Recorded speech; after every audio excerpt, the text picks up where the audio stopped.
I don't have sisters. So if I call you a friend, right? Because remember, I don't use that word too often. If I call you a friend, I kind of look to you as like a sister. And so I hold my friends and my friendships, I value them very much. I give grace, because one thing I've noticed is that women especially, they will give their nonsense boyfriend time, chance after chance. The man has done stupid and useless things, and they'll continue to take him back. When we're friends and when I call you a friend, like, I want to look out for you. What's mine is yours. What is going on, mi familia, mi gente, my village people, and everyone in between? Welcome back to my channel. Let me say this. I'm so grateful for the increase in subscribers. I feel like for the longest I was at like 9K, and I'm like, dang, you know, I'm doing good on Instagram, I'm doing good on TikTok, but it's just that YouTube. And so finally I've been able to break out of that. So I'm actually really, really grateful. So if you are new to this channel, my name is Beverly Adeze, and I'm a content creator here on YouTube as well as Instagram and TikTok. I do mainly like parodies, lifestyle, and so here I get to also like dive deep and give some commentary. So I hope you enjoy the ride. Be sure to subscribe so you don't miss out. And let's get straight into it. So I was scrolling on my YouTube feed and I saw this post from a creator called Real Talk with Yanni. And the post says, I'm ready to tell my story. Can we talk about the pick me in friendship? Your friend chose the in crowd or cool people over a genuine friendship with you and left you out. Now you popping and they want their role/position back after abandoning you. I love my life. I have stories for days. Now, I can relate to the story, but I was like, you know what, let me actually do a whole video on friendship breakups and kind of tell my story, because something similar has happened to me. Now, I'll start by saying I learned a long time ago that everybody's not your friend. And I think when I learned to categorize people, life became better. One thing about this society, we like to use that F word very loosely. That's one of the ones we like to use loosely, the word friends and friendship. And for me, I have very few friends, right? Maybe like a handful of like solid friends that I can be vulnerable with. People that I call friends, like good friends. And then I also have acquaintances, right? So, you know, we have a good time, we may see each other, but I'm not quite able to be vulnerable with them just yet, but I enjoy their company. And, you know, they could graduate to that friendship. You never know, right? But I'm grateful for the people that I have in my life. But once I learned to do that, it just freed me from the expectations, because sometimes, you know, you meet someone new and you get excited, you're like, oh, that's my friend. And then later on, because you really don't know this person like that, maybe they're not meeting up to your expectations, or maybe you're just so excited, you're not really giving them time to actually warm up to the friendship, and then you become disappointed. So I think for me, I let things flow organically, and you know, cool, if we become good friends, praise God. But seeing that post actually led me to want to talk about my personal experience with friendship breakups. So really there have been two major people that no longer friends with, but I still have love for them. We were just really close, and they were in that friendship, as a matter of fact, best friend category. And you know, we don't really kick it like that anymore. And so this is gonna be a story time, and I'll start by calling this friend O, right? So O and I met when I was in university, in undergrad. And keep in mind that O is about 1.5 years, I believe 2 years younger than me, if I'm not mistaken, at least 1.5 years. And so we were in choir, and you know, I think we just kind of kicked it. We went to choir practice together, and then I would go with like some of my already made friends, and you know, we just kind of bonded. And next thing you know, we were going to events together, and we would just like, hey, are you going to this event on campus? And we would just go together. And so we got to a point where like O and I were like as thick as thieves, right? If you saw me, you saw her. We would be at almost everything together. And then she would also come over to my apartment because I would cook a lot. She'd take a nap on my couch. I would even let her like drive my car if she needed to go places. Like O and I were like friends. Even to the point where like if I were to get married today and O and I were still cool, she would have been the maid of honor, like no doubt about it. So anyway, fast forward towards a friendship. One thing I noticed about O is that she was kind of impressionable, and it was like she would just adapt to whatever group she was in. I don't want to say like follower, but just a little bit, you know, because younger mindset, right? And I remember she would always do this thing, and I had to kind of call her out on it in a way like, hey girl. But like, for example, I could say something like, oh my goodness, these chicken breasts or these chicken strips from Jack in the Box are so dry. And she wouldn't really say nothing, but then maybe like 5 seconds, 10 seconds later, she'd be like, man, Jack in the Box got some really dry chicken breasts. And I'll be like, I just said that. I literally just said that. You just paraphrased it. And it got so, it became so much that I actually had to go to a friend before confronting her. I was like, hey, am I crazy? Like, do you notice this? Like, and the friend at first, she was like, well, I don't really know, until like she actually saw it in action, and she was just like, oh yeah, I do notice it. And so I talked to O, and I was like, hey, like, you know, you do this thing where I'll say something and then you'll just repeat everything I say, but you just kind of like paraphrase it. And she was just like, oh, my bad. I wasn't really trying to, you know, but I didn't really think too much of it. Again, I just thought, okay, you know, just young, trying to be with the crowd, whatever. That was still my friend, right? And that was still someone that I cherished. Now, I graduated first. I graduated and I came back to Houston, and O was still back in university. And actually, no, before that, we actually went on a trip. O's grandmother had like some property in Costa Rica, and there was 5 of us, right? So which was really cool. All we had to do was just buy our ticket. And you know, we hung out and it was cool. But it's weird because now that I kind of look back, I realized that O was kind of, I don't want to say I was neglected, but O was kind of like sticking to like 2 other girls that were on the trip, you know, a little bit more, which, you know, you don't own anybody. You can be friends with whoever, but I just always thought that O and I were closer. O and I were known to be like closer than these girls. But I was cool with them too, you know, but I didn't really think anything of it. And so all that is done. I graduated, come to Houston, and I am, you know, we're still talking and all that stuff. And so I'm doing hair for a girl who also went to our university. And she was just like, oh yeah, you know, O is coming to Houston and we're just gonna hang out. And I was like, who are you talking about? My friend? Oh, I was like, really? She's coming to Houston. Okay, I was like, oh, she didn't tell me, but you know, like I'd love to see her, you know? And so I was like, I started making plans, because at this time I wasn't working for myself, I was working at a salon. And you know, Saturdays are like the busiest days in salons. And so I'm thinking like, my friend is coming this weekend, like how can I take off? Maybe, you know, I'm trying to see if I should have my manager give me the day off, which is really hard to get the day off on a Saturday. And then I realized, I was just like, no, I shouldn't have to do that. I shouldn't have to do that because O let this girl, which is her friend too, which is cool because that girl also, she had like her own little friend group. They would hang out, they lived it up and all that. Cool, that's cool. And so I was like, I shouldn't have to do that because this girl had ample time to prepare for O. O was gonna stay with her. They were gonna have, I don't know what it was gonna be, but she was able to prepare because she knew in advance that O was coming. And so after I was like, you know what, I'm not gonna stress myself because I really even shouldn't be in this position. And I also don't wanna feel like a chore, right? Trying to be like, hey, like, let's hang out. Like, you're supposed to be one of the closest people to me. And so being a maturing adult, I did actually bring it up to her. And I was just like, you know, hey, it did make me feel some type of way that you let this person know that you were coming to Houston. You know, I haven't seen you in months. And, you know, you didn't even let me know, like, because I would have made time. One thing about me, if you don't know, I only have one sibling. I have a brother, I have a teenage brother. I don't have sisters. So if I call you a friend, right? Because remember, I don't use that word too often. If I call you a friend, I kind of look to you as like a sister. And so I hold my friends and my friendships, I value them very much. I told her like, hey, you know, it did make me feel some type of way. And you're a lot like, I have other friends too, but I mean, you would think that at least one of your closest friend, or, you know, supposed to be your closest friend, is in Houston. Even if it's like 2 hours that we just get to hang, that would have sufficed. And she was just like, oh my gosh, you know, it's not a big deal. Like, you're being dramatic. Like, it's not a big deal. You know, we just had plans. And that's one thing I didn't like. Don't tell me that, oh, I'm being dramatic, when I'm really telling you, hey, this is really how I felt. And so after that, water under a bridge, because I believe I give grace. Because one thing I've noticed is that women especially, they will give their nonsense boyfriend time, chance after chance. The man has done stupid and useless things, and they'll continue to take him back. One time, if a friend messes up or does, you know, is human or is having a bad season, they're ready to cut off. And I'm like, I don't really believe in that, depending on what it is, right? So I let that go. O and I were still friends, cool. Then the thing don't happen again.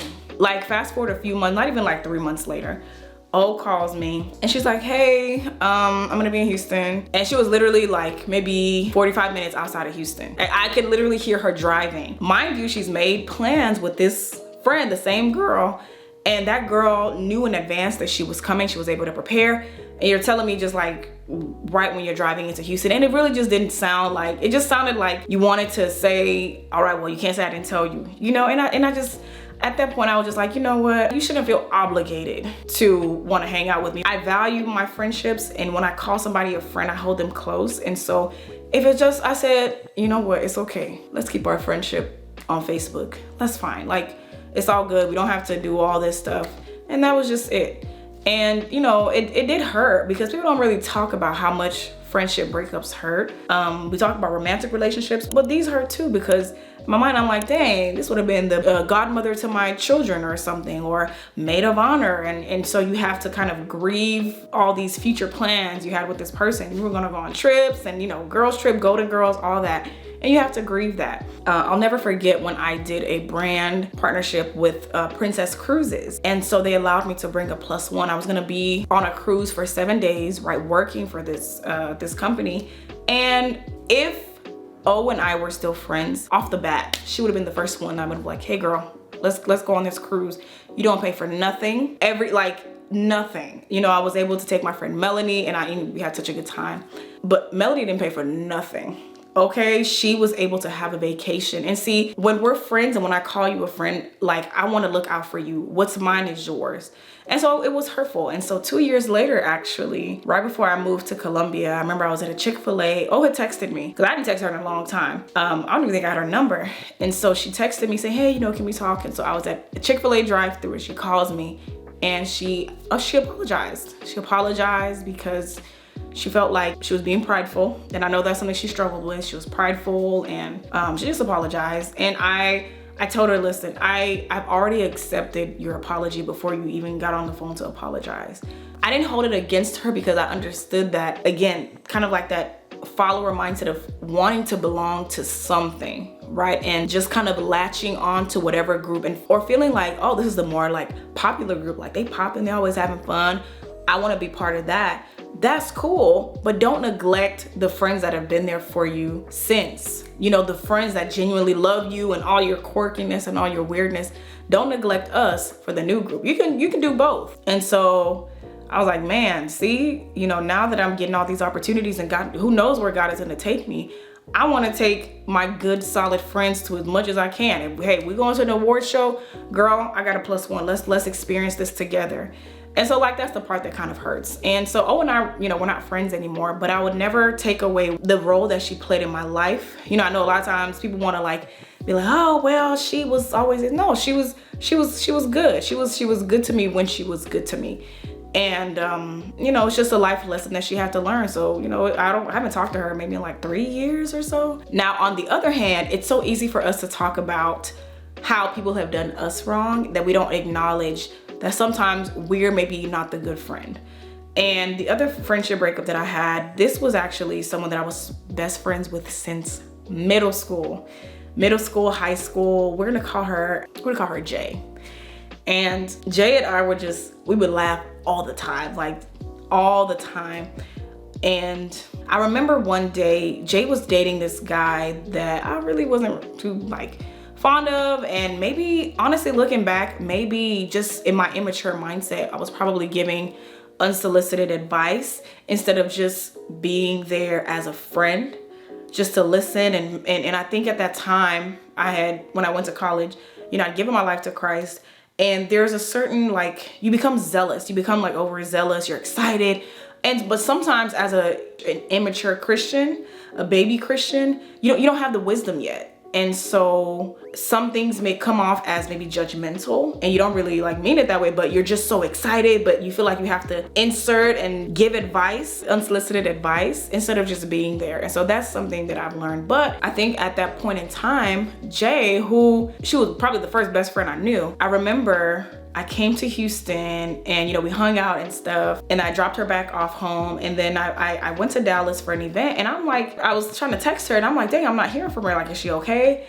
You know, I texted her sister, her mom. I'm like, hey, is Jay okay? You know, and she kind of ghosted me in a sense, and then responded afterwards saying that she wrote like this really long letter, pretty much saying that, oh, you know, I feel like you're being judgmental and blah, blah, blah, you know, with her situation.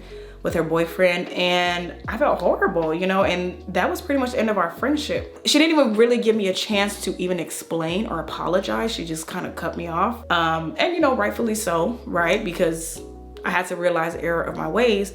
It wasn't until months later that I realized that she had a baby. And so really looking at that timeline, I feel like maybe at the time, who knows if it was just hormonal or she was just like, listen, I'm going to this new season of my life. I don't need anybody, you know, being judgmental. Who knows what was going on? And so it kind of made sense looking back. So yeah, I mean, her and the guy, you know, not together or whatever, but she had her baby. And I know that she's a great mom. I haven't talked to her for years. And so that was a situation that opened my eyes and showed me again the error of my ways. Nobody's perfect. I will say though, you know, I was younger, not as mature as I am now, but people have the right to do what is best for them. And so again, Jay is someone that when she was in my life, we had a blast. And so I appreciate who she was in my life. I'll never take that away.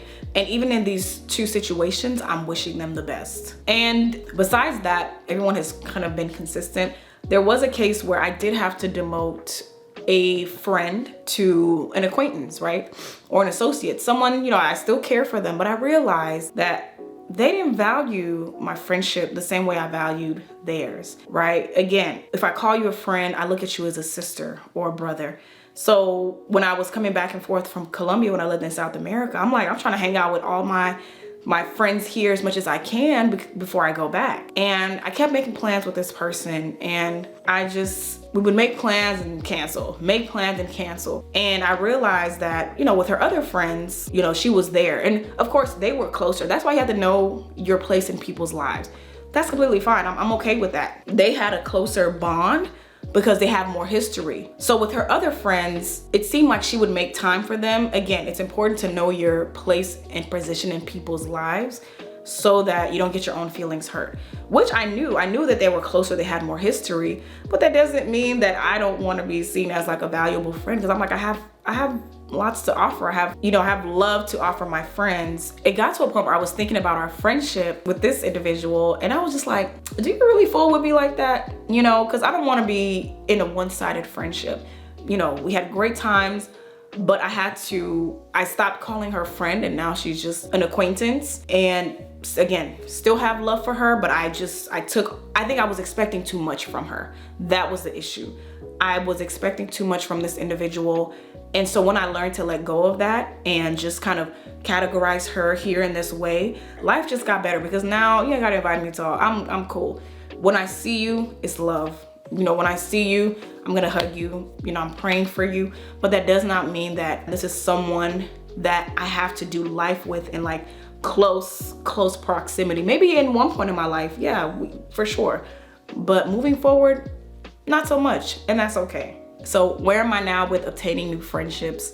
Although I've gone through these things and, you know, I've been disappointed by people and, you know, betrayed or whatever, I'm not pessimistic when it comes to friendship, but I'm also not naive, right? And so I observe, I use wisdom, and I leave room for God to add in who he wants to add into my life. I feel like there's a lot of love to give, right? And in every situation, I want to be prayerful about who I allow into my life in like an intimate way, because yeah, you don't want to be hurt. You know, that's just a human thing.